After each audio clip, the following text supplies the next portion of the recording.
Hey guys and gals, I got another one for you today. Today I'm in my 50 TP platooned up with Thyderion. It's been a while. Glad to be playing with my brother. He's in his STI, his most played tank, and he is a boss in his STI. Unfortunately, I'm not going to be featuring his STI because he kind of gets sold out in the middle. So let's talk about Fjord's map tactics. If you're fast, you can go to the north. I don't prefer that. If you're a heavy tank, go to the south. But just be careful. The guys in E4 can get shots into you when you're crossing. And then what I generally like to do is get to the middle in this section. And really what you gotta watch out for are fast tanks that get set up in C7 that can get hull down shots in the side there. If you are in the north, wait for them to get into that position, and then you can ambush them and potentially put them in a pincer, which I'll talk about later.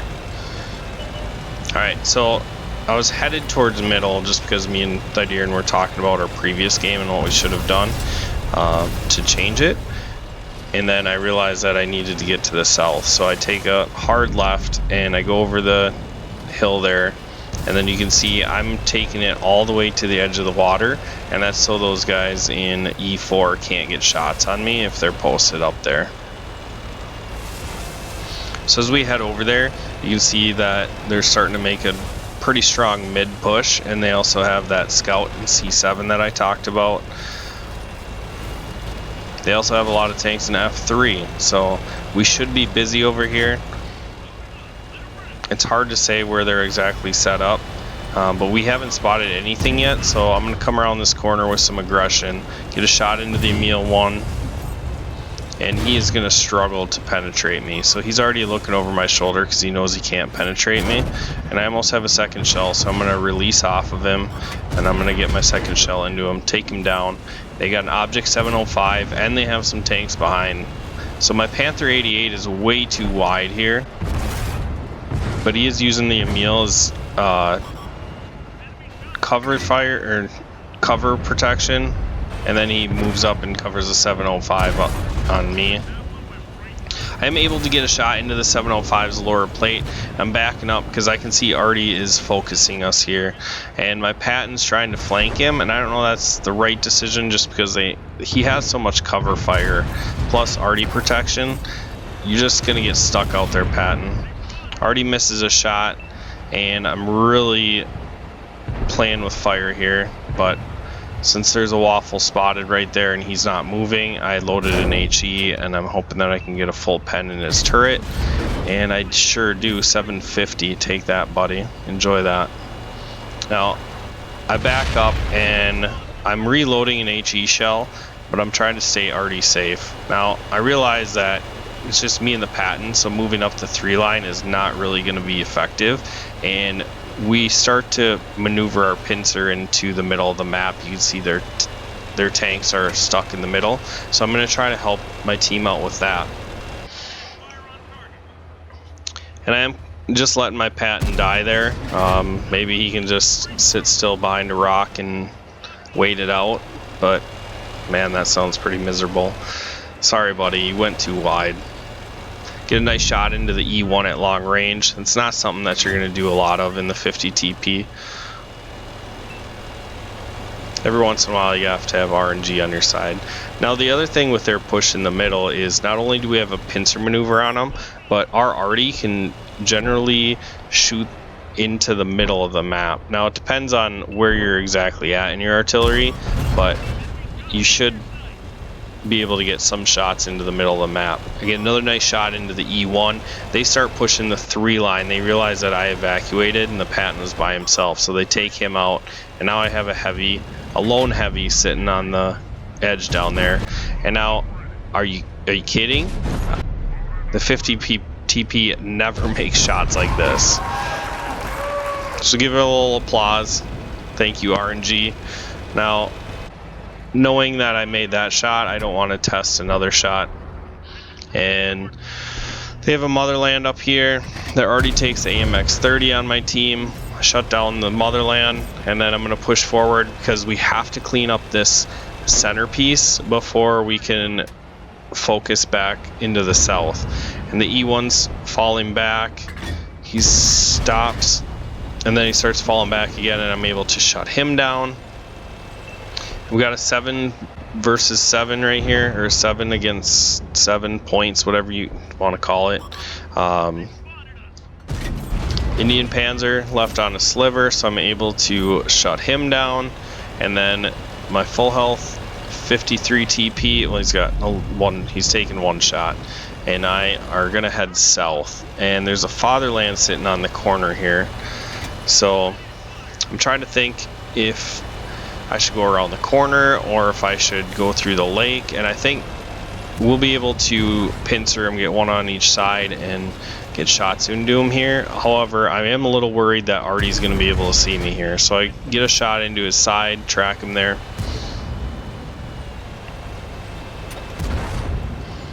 And yes, I know I'm at 6 kills and there is plenty of tanks left. So I'm actually pretty excited about this.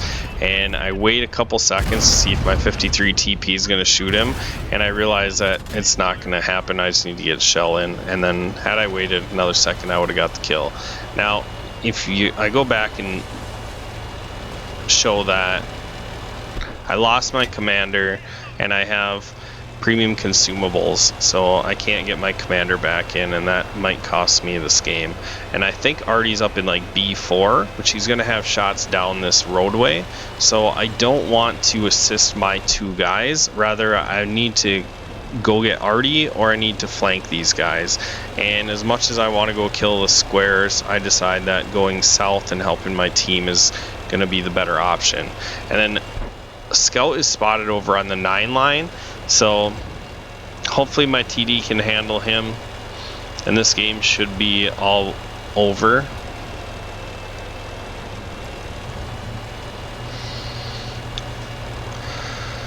Now this does take a long time to get down here, so my team does the right thing as far as like playing defensively. At least they're not dying, so they're doing something right. And it just feels like eternity trying to get around this corner. Able to get around, get a shot into the prototype, and now the Carnarvon is sitting right here. He's face hugging my heavy tank, my 53 TP that I left. And the 53 TP jukes, or the Carnarvon, is trying to keep him in between us. I'm not sure which, but I wait for my shot to open up. I get my shot into him, and I try to ram him, but for some reason, I can't do damage to the side of a Carnarvon. It's really strange.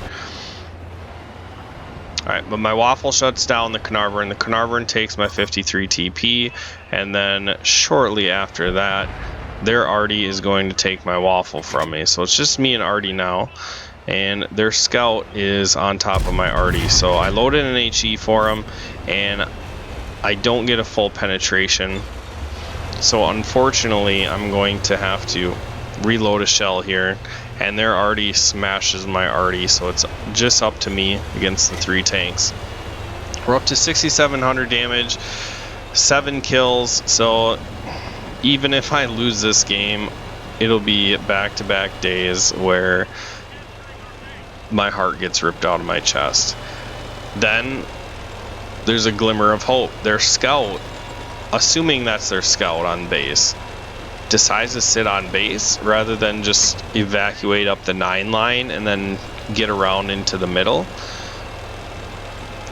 It's a odd decision. I mean, especially staying there. He's just telling me where he's at.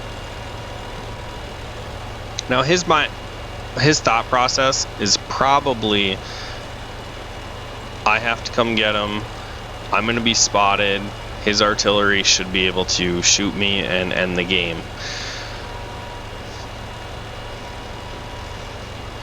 But to me, he could do that anywhere else on the map. Why do it in a spot where you can telegraph your position? So I look for a shot. Thyderion is reminding me, you need to get behind this rock. You just need to get behind this rock. It doesn't matter if Artie hits you, you're dead. So I try to lead out the 1390. I'm a little too far ahead of him, and once again, I just need to tuck myself underneath this rock just in case Artie's looking. I'm gonna give a little wiggle. And yes, guys, I don't have 6th Sense. Now, even if I did have 6th Sense, my commander's dead, so 6th Sense doesn't work when your commander's dead. And if I'm the 1390, I'm going to get to D6, and that's gonna just, I'm gonna be able to provide vision in the north or the south, whichever way the 50 TP comes out. And then if Artie's positioned like in the A3 area where I think he is, he's gonna have shots in the south. And then potentially if they just move one over to like C2, they're gonna have shots up in the north, so they could get a crossfire on me.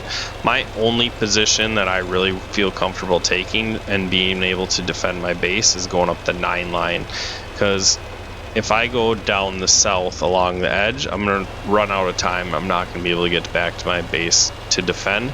And I'm hoping that maybe one of their arties repositioned to like A9, thinking there's going to be engagement on our base and they'd have better shots. And I'm just hoping that I can catch one here.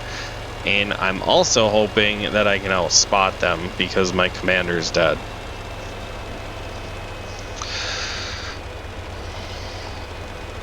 You know, even if it isn't, I'm hoping as well that the 1390 might make his way back to my base. Just because he hasn't spotted me yet, he might get curious and want to get back to the base and start the cap pressure and get me back down there. But that'll work for me because I can just run down the hill, and I'm potentially already safe down the 9 line. Unless they are in the south or in the north of the 9 line, they're not really going to have good shots on me. So I get spotted, or targeted I should say, right here, and what I want to do is try to stay already safe, so I'm going to tighten up against the mountain, and I want to give this scout a false sense of security that I'm running away from you, dude, so you better follow me. And Artie misses his shot. I think he was trying to lead me on the mountain, and I think I'm still spotted, but I'm just going to try to use the momentum from the hill and get down this hill as fast as possible. Hopefully he was coming towards me, so he's going to have to try to turn around. And sure enough, there he is. I just snap a shot in there. It was kind of a lucky shot, but I waited to get pretty close to him, and I felt comfortable with that shot. And RNG smiled upon me, which it has plenty of times in this game. Alright, so now it's crunch time. I got 2 arties left, 3 minutes left on the board, and I wanted to once again kind of deceive my position, so I acted like I was going down the hill and then turn around. And this whole time I'm just bouncing ideas off Thyderion, and he's giving me information on what he thinks might happen, or the counter of that, or maybe if we were in their shoes, what would we do? And it's interesting because if you're 2 arties left, they don't have communications because one's in a platoon. I guess it could be in game chat, but chances are it's not. So I don't think they're communicating. I guess if I'm the 40-43, I might go spot for my 53-55, or alternatively the other way around, but they're not sure where I am. They think I'm going down towards my cap. And another reason going down towards the cap was so important was because if they were headed that direction, they're going to be cautious to go there in the first place. And I have the high ground, so if they do get on cap, I can just rush down the 7 line through the middle. But at this point, I'm overthinking it. I'm out of time. I just have to make a decision and go with it. And I'm hoping that I can still catch one of their arties over on this little island here. So I'm going to come up, and just to save time, I'm going to crest over this mountain. And this is kind of dangerous because if I get spotted, yep, I am spotted and I cannot see where they're at. So I'm banking on the fact that he's on my right. Sure enough, he is. He was not ready for me, so I'm going to get a shot into him. And right as I get a shot into him, the 40-43 slaps a direct hit right on top of my tank. Takes my loader. He broke my turret and my track, and I don't know what else. But I have a large repair kit, so I'm able to use that, fix my tank, and I should be loaded by the time I get over to him. Now, I don't know where he is. I was actually looking down my barrel when he shot, so I didn't see exactly where the shot came from, but I'm assuming that he's over by his cap, and unfortunately I'm targeted again. I don't think he's loaded, but I need to keep moving, get to cover, close the distance just so I can get him spotted. And now I'm not targeted anymore, so I'm guessing he's behind these houses somewhere. We got 35 seconds left. I have to try to spot him before I drive out there. And right now we have a tie. and they have more heavy tanks, so I don't want to throw the game either. I want to be careful and cautious about this. I can't have another heartbreaker. Alright, so I'm just confused on where this guy's at, and I'm going to pull around here, and there he is right in the bottom, and he's not aimed at me, so he takes his time to aim, and by the time in my head of when his barrel gets on me to when I think he's probably going to pull the trigger, I pull the trigger, my bullet flies true. Once again, thank you, RNG, and a beautiful game, guys. This is my second pools medal. The only other time I got a pools medal was in my STI, and we get a Bloats medal, or Billets medal, whatever you want to call that. Ace tanker in the 50 TP, and pools medal, obviously a Devastator, Top Gun, and I think we pull a steel wall here, high caliber, just medals galore. And oh, this is an awesome game, especially to follow up that E5 game from yesterday, which I'll post. If you didn't watch that, you need to check that game out, because that game is almost just as sick as this one. And then also, if you haven't yet, check out the IS3 marked video if you like free stuff, and watch that and then post in the comments. Oh, I also got a Pascucci's and a sniper medal as well, so my shirt's probably going to fall off when they pin all those medals on there. Whew, I'll quit babbling. Hope you enjoyed that one. Make sure you like, share, subscribe, and I'll catch you in the next video.